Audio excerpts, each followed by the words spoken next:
I think Bristol is known as a creative city for many reasons, for music, for arts, for urban art in particular, Banksy and other. So creativity and arts are quite important to the identity of Bristol. And I think that public art is one way of contributing to that overall feeling. My name is Alder Rinaldi. I'm the Senior Public Art Officer at Bristol City Council. I'm tasked with looking after the public art programme in the city.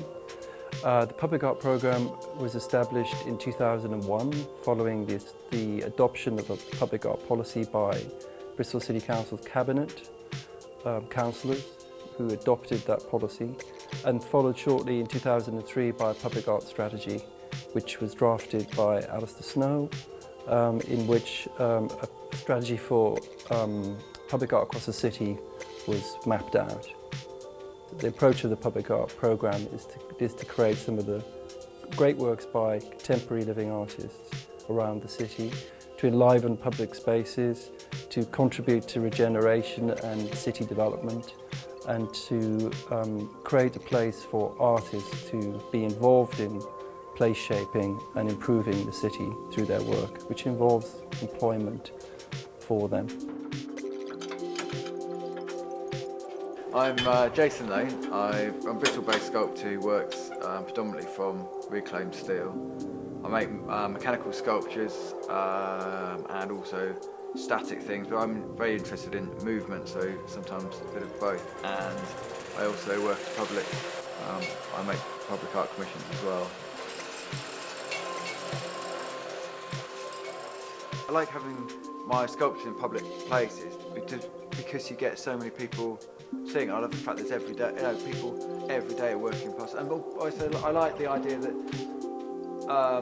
I like work being showed in gallery spaces, really crisp surroundings, so the work can show off really well. But at the same time, I really like it when it's outside. You get people who might never go to a gallery in their life, and they're seeing artwork on their way to work or wherever they're going, or by their house, wherever they live. They see this work every day, and I think, they see this work out in the elements, and it's great. My name's Helen Davis, and I'm the interim head of programme at Arnolfini. Arnolfini is a public space for contemporary arts. We want to inspire audiences through engaging with programmes in dance, music, visual arts, literature, film and learning. Art doesn't necessarily have to be static and have to be permanent. It has temporary features to it. Parameters around contemporary arts practice has changed over the last couple of decades. In terms of art within an institution, it's no longer the provision of that institution to be a vehicle solely for presentation.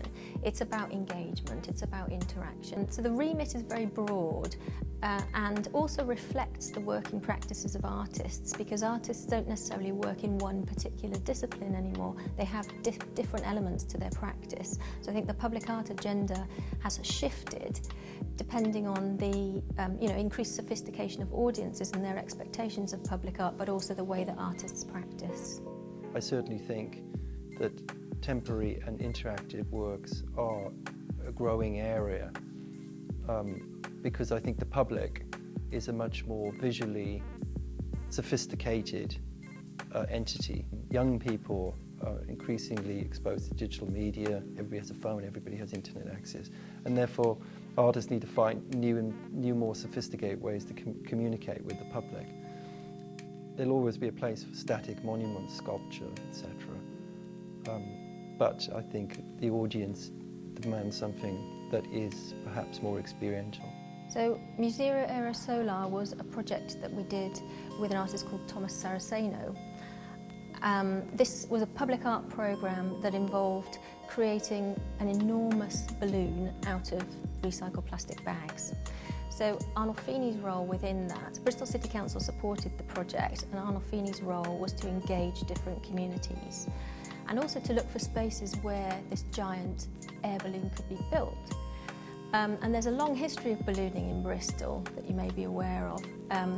And so we were trying to find sites where this sort of activity may previously have happened, and one of those was Hengrove Airfield. So one of the areas that we wanted to link together was the Hengrove community with audiences that were perhaps new to contemporary arts. So we decided upon the City of Bristol College as a space to be able to build this giant balloon.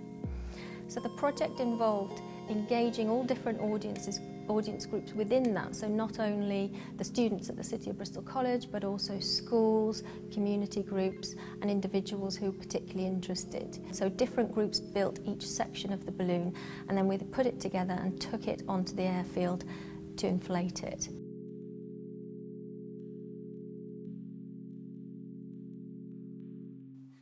It's funny how some people do think that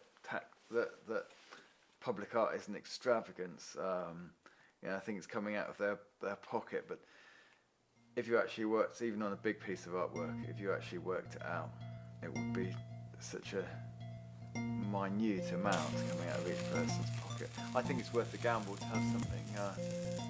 I'm a little bit well up for more money being spent on public artwork. When you spread it across the whole city, it's such a tiny amount of money, and so many people enjoy it. You're always going to get some people who don't enjoy it, but you always get people moan about everything, absolutely everything. There's nothing right. And think, not everyone's like that. You should try and look on the bright side of it and be proud of what you're putting in, and confident that people are going to enjoy it. Much like everybody else in the sector, within the government sector and local authority sector, is affected by some cuts, and therefore some budgets have had to be scaled down. However, I do think that often it's not the scale of budget that designates whether a work will be strong or not. It's often about vision, and often about, sometimes the most creative thing an artist can do is come with a strong idea in relation to a budget you have. And some of the most successful projects I have personally delivered have actually been delivered on a small budget. Art can bring something that nothing else can bring to someone's life, and it really can fundamentally change your thoughts, your ideas, your notions of how you interact with the world. That's what art's about. So for us, there's no better use of money than bringing something to public attention and engaging with the public within that to help understand the world that we live in.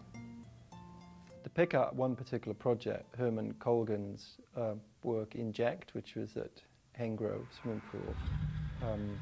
This is an example of a kind of temporary public art project that we developed directly related to public space or site-specific work. Herman Colgan's work was basically an existing film work that we adopted and installed at Hengrove pool to mark the launch of the swimming pool. It was a new development in the city, a new leisure centre, new 50-metre pool, and we had some budget to mark that occasion and to make it more publicly visible and to bring people into that building. So we invited Herman to show his work Inject on a massive screen in the pool, and as part of that work, the spectator actually is located within the pool itself. So you basically watch this film from within the water. So it's quite visceral in those terms. It's very successful. We had 2 screenings in one night. We had over 400 people sign up to be part of it, and we have some pretty incredible images from that. Whatever it is, whether it's a pop-up shop appearing somewhere or a permanent piece of artwork, there's always a really positive reception in Bristol, or maybe it's not about a positive reception, but it's about a thoughtful reception, that people will engage with it and give it time. And I think that's quite unique for a city. We're quite open as a city to all different types of public art, and that different relationships that they can bring, so whether they're temporary or permanent. It's something about that's quite unique to Bristol, I think.